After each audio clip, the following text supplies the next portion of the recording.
Hey, once again, good morning, Pathways. Man, it's good to hang out with you this morning a little bit. Listen, everybody has a favorite TV series, right? Like Adam asked at the beginning of our service what you're streaming. Man, if you go way back before the life of streaming, some of you've got a favorite TV series, right? We all probably have a couple we could kind of top of mind. Like for me, in the early days of parenting, I couldn't wait to put my crazy kids to bed so my wife and I could get caught up on one of the greatest, if not the greatest TV series of all time, 24. Come on, where are my Jack Bauer fans here? Where are you at? Yes. But maybe for you, it wasn't a matter of getting caught up on anything because you came of age during a time where you actually watched live TV, right? You know what I'm talking about? Like one episode at a time. Remember those days? But now today, where are my binge watchers at? Let me see your hands. Come on, some of you can literally finish a season in a weekend. At least my teenage kids can, right? So today, I want to suggest today that our lives are a series.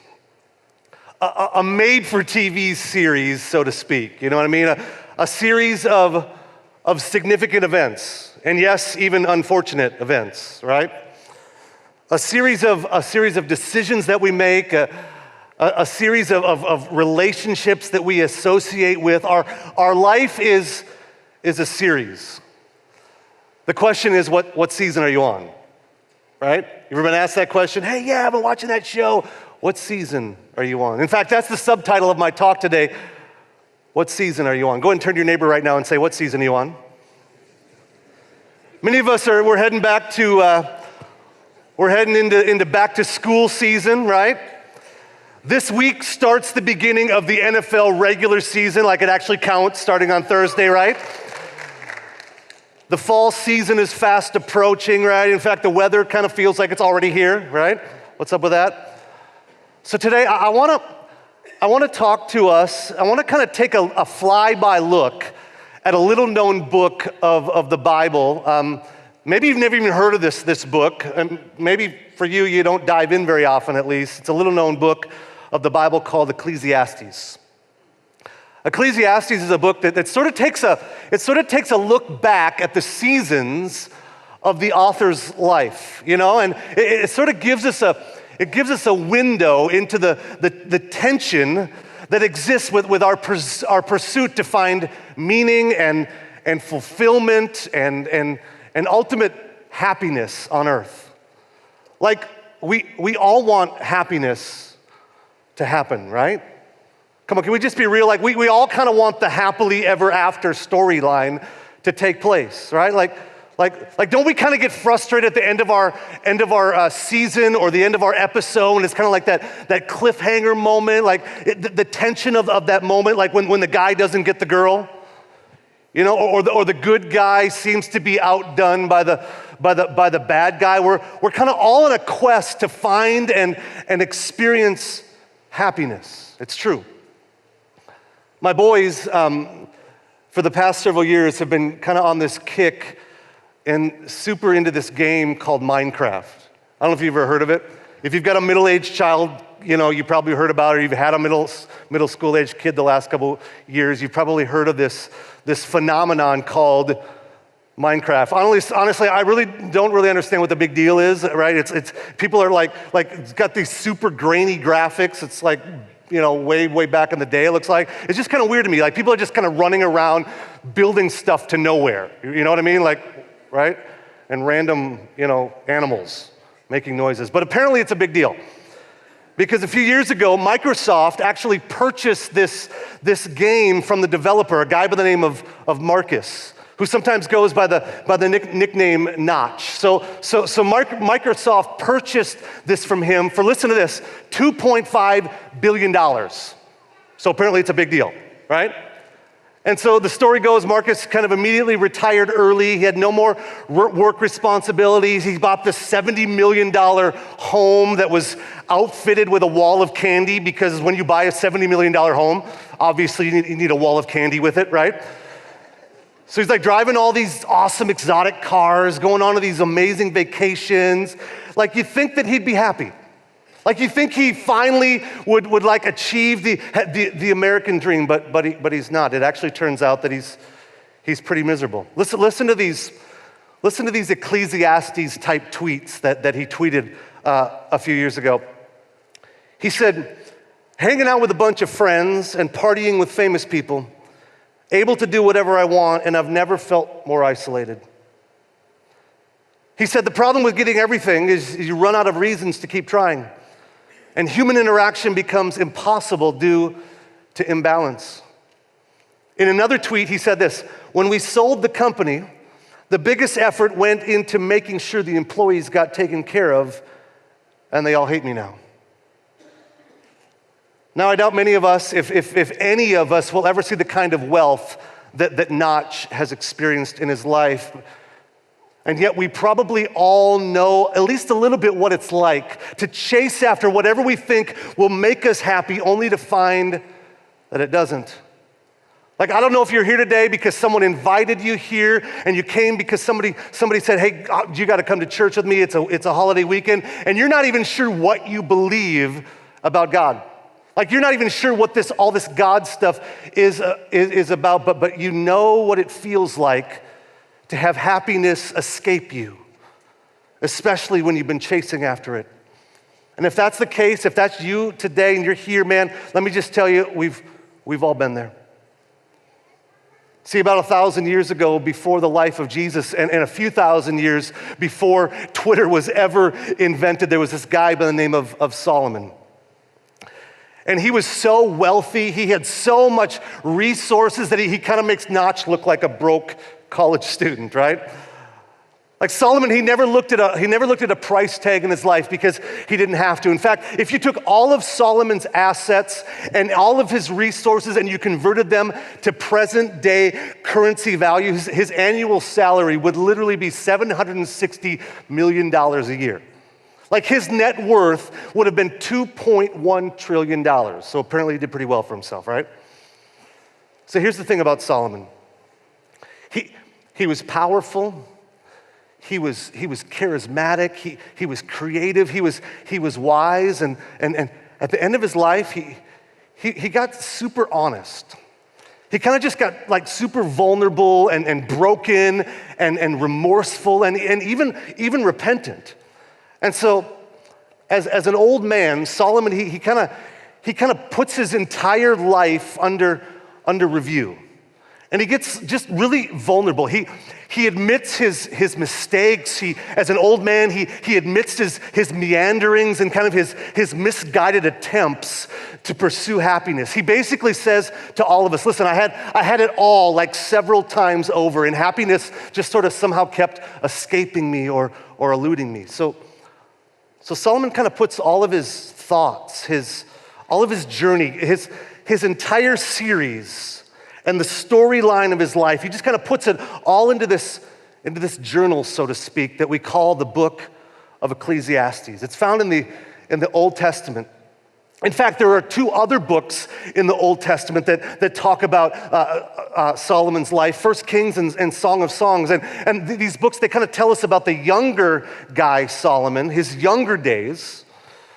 They talk to us about the time when Solomon really loved God and he asked for wisdom over things, and he was like a one-woman man. But as the case with so many of us, something changed during the mid-season of Solomon's life.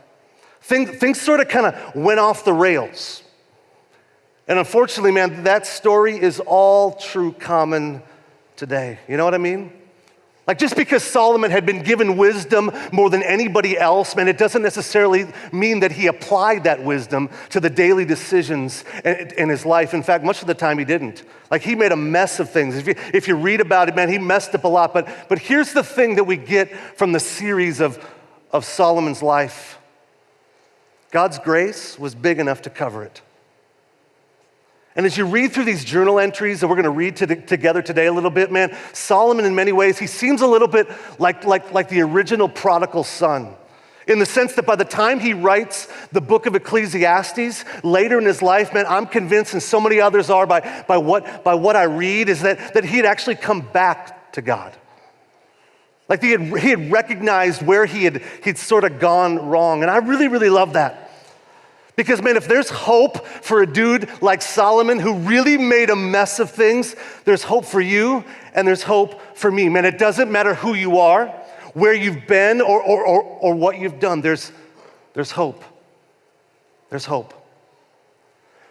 So I want to give us a little overview today of the first part of this book, Ecclesiastes. And I would encourage you this week in your chair time to maybe read the first 4 chapters of Ecclesiastes. But what I want you to do is I want you to understand this. Because, I mean, if we don't get this, I think we can maybe even misinterpret or misread the book of Ecclesiastes. Solomon, he's taken us back to some past seasons. He's taken us back to tune in and watch and experience the previous seasons in the series of his life. He's taken us back to kind of his younger days, more reckless days, when he was kind of trying everything under the sun to fulfill this void that was in his soul. You see, he's kind of telling us what he felt. He's reminding us of the questions that he would ask and the despair that he's feeling. And he's kind of just like being brutally honest. And if you read his words, man, it's honest. Like sometimes it's so honest that it can make you feel a little bit uncomfortable. It gets harsh at times, sort of unfiltered, because he's demonstrating the very real and raw emotions that come with unmet expectations. You ever had that? Like that's one of the reasons why some people think that Solomon didn't even write this book, because you kind of read it and you go, man, that doesn't sound like a guy who's trusting in God. But what he's doing, he's taking us back. And he's given us a glimpse into the thoughts and the reasonings at the time that he would sort of wandered away from God. So if you read this book, throughout the entire journal, man, he keeps bringing us back to the ultimate source of meaning and fulfillment and happiness. So at the beginning of the book, he's saying, this is like where all my wanderings and my searching and my questioning have kind of led me. So I just want to give you some context before we land ultimately in chapter 3. We're going to get there. But in chapters 1 and 2, Solomon, he sort of kind of lays out the series and some major episodes of his life. He's kind of like, man, I went on this journey and I was trying to find meaning and fulfillment. Like I thought it could be found in knowledge, like what I could learn, but obviously, man, I couldn't find it there. And so he decided to kind of bail on that path. And then he decided to kind of dive into like the pleasures of this world, but he's like, I couldn't find it there. And then he's like, man, I decided to kind of achieve all that I could. I became a workaholic, right? And he's like, I tried to advance in my career, and all of that, he said, is like kind of just chasing the wind. You ever been there? Man, I wonder if many of us here today, man, we know what it's like to kind of run after things that we think will give us fulfillment, only to kind of wrap our arms around it and see it vanish before our eyes. Right? You been there? In fact, the word Solomon uses like 39 times throughout the book of Ecclesiastes is this word called meaningless. In the original Hebrew, it just means empty. It means vanity. It's like a deep dissatisfaction with life. So at the beginning of chapter 3 of Ecclesiastes, I'd love for you to open to that book today, and otherwise it's going to be on the screen, because I want to see, because Solomon, he sort of begins to he addresses an issue that sort of threatens our happiness here on earth. Right? Like, have you ever had a season in your life when maybe things seem to be going really well? Like maybe you got a great relationship, you got a great marriage, you've got great healthy kids. You got a pretty good job, you're loving the house that you live in, but you wake up one day and you're like, why are we not happy? Right? Like we got all these reasons to be happy, but you're like, why am I not happy in this season? Maybe you're just kind of like sick of this season. Solomon, he gives us a glimpse into the tension of this storyline and the series of our life. Can we read it together? Listen to what he writes in chapter 3 of Ecclesiastes, starting in verse 1. He says, for everything there is a season, a time for every activity under heaven, A time to be born and a time to die, a time to plant and a time to harvest, a time to kill and a time to heal. A time to tear down and a time to build up, a time to cry and a time to laugh, a time to grieve and a time to dance.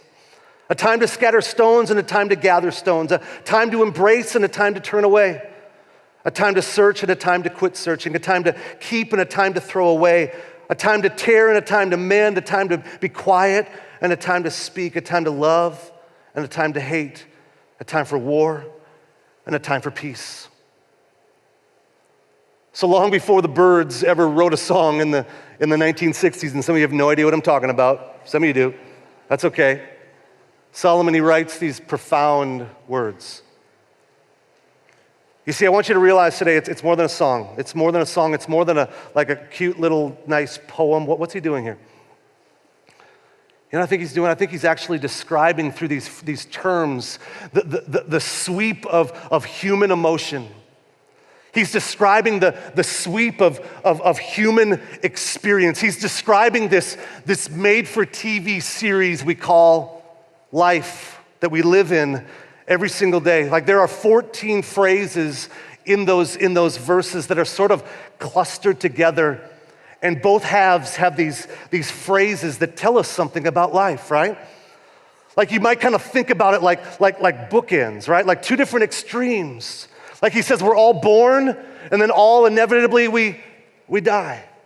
Like we all know what it's like to cry, and we all know what it's like to laugh. We all grieve, we all dance, we all have a relationship that begins, and we know how that feels, but many of us, we also know what it's like to say goodbye to a relationship. We acquire things only to one day have to let them go, right?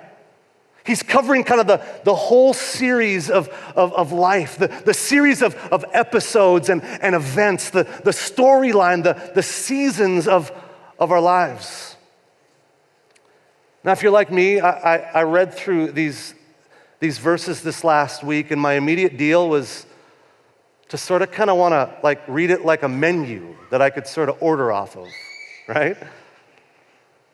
Like, give me a ginormous piece of building up and, laughing and dancing and, right? I'll take a big old slab of harvest and healing, Like I'll take some of that embracing and mending and love on the side. But that whole death deal, while you're at it, just go ahead and hold the death, hold the killing, the tearing down, hold the grieving and reject. No thanks on the war and the hate. And by the way, God, why are these things even on the menu? You know what I mean? Like, God, why would you even allow these things to happen? I think it's a really good question, Solomon's going to get to that in a moment, but here's the thing. This list, it doesn't really read so much like a menu as much as it reads like he even used that word, a season of life. Like just like nature has seasons, our life has seasons. In fact, if you think about those 14 phrases, you can even think about it a little bit like ingredients or seasoning. Like all these things is kind of like seasoning to life. Like if you're cooking in the kitchen something, and you have all these ingredients laid out on the table, seasoning. Some of you are cookers, I'm really not. But if you ever miss something and you go ahead and take a taste of what you just made, and you're like, oh, that's missing something, right? And then you go and you try to find the different seasonings, and you're like, oh, yeah, there it is. Now, I would probably never ever take a handful of that seasoning and just kind of pop it in my mouth quickly and be like, oh yeah, I didn't know. But mixed all together with the rest of the ingredients and the rest of the seasoning, it gives it a fuller taste, doesn't it? Come on, what makes laughter so great is when you've tasted what it feels like to grieve. You know what I mean? It's the seasoning of life. But see, it's even more than that. Man, as much as I hate to admit it, but when looking back at the across the past episodes and the seasons of my life, man, it hasn't been the most wonderful episodes. It hasn't been the most happily ever after episodes in my life that have caused me to grow and mature the most. It's actually been the most painful times of trial and difficulty that have actually caused me to grow, right?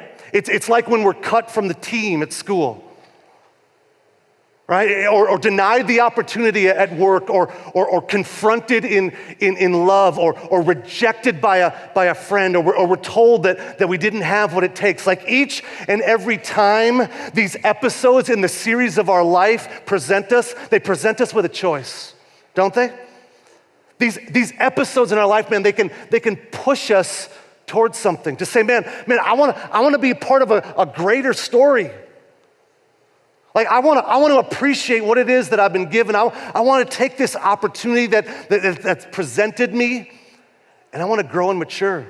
Listen, people that are never stretched, people that never mourn, that never hurt, man, they can easily become self-centered and immature and entitled and deeply dissatisfied with life. Let me tell you, that's the truth. Listen, God loves you and I way too much to let that happen in our life.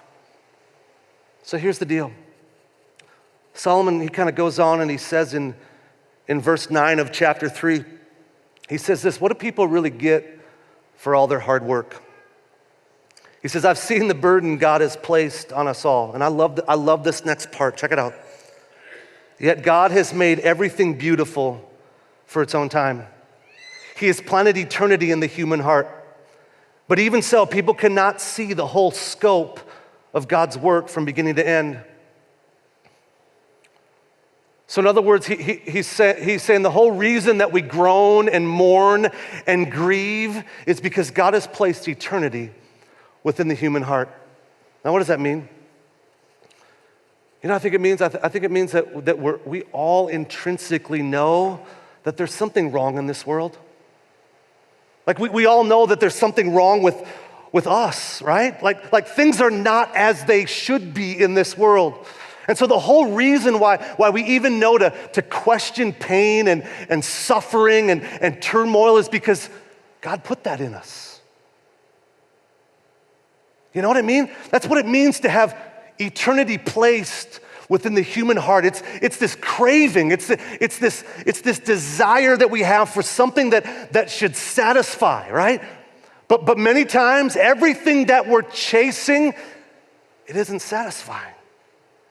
And Solomon says, man, God is so sovereign, which is just like a fancy biblical word for like complete control. God's in complete control.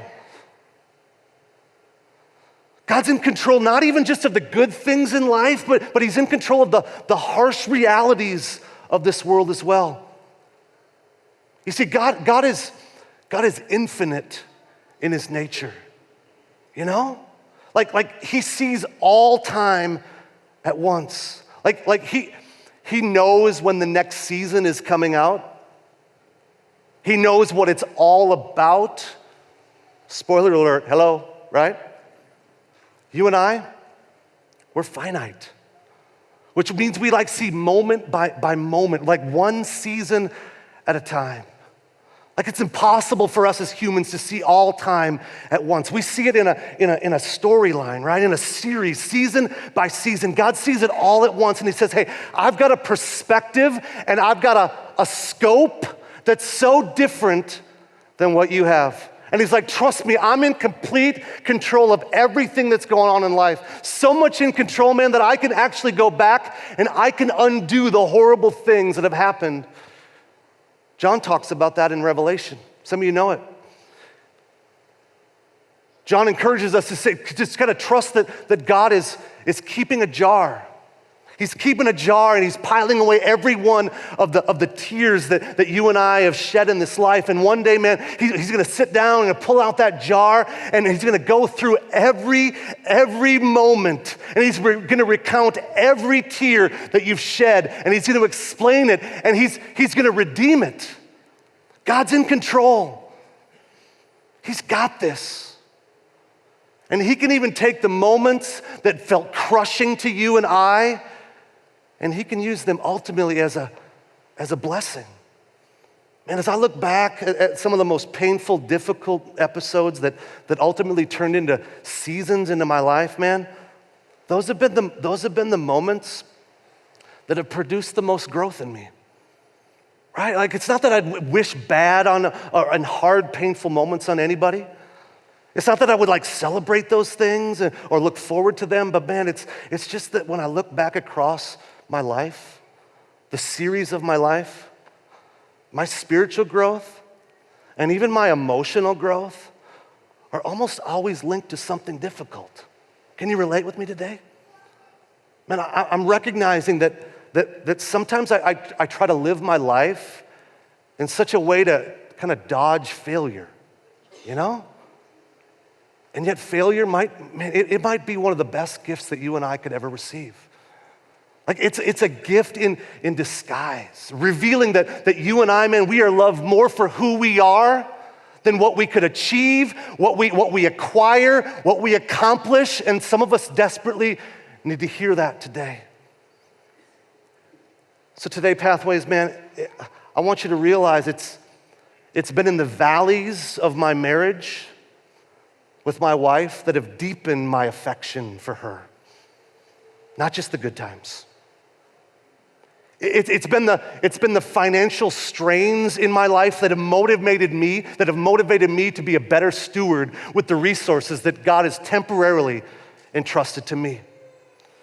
It's been the interpersonal conflict with people that I really love that has actually equipped me with greater empathy toward other people and developed my people skills, not just with the people that I have good chemistry with.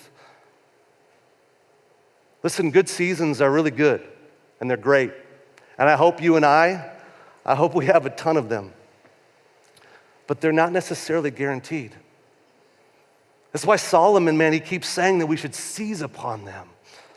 Seize upon the good moments. Enjoy life when it arises. Look what he says in chapter 3, verse 12 of Ecclesiastes. It says, "So I concluded, there is nothing better than to be happy and enjoy ourselves as long as we can."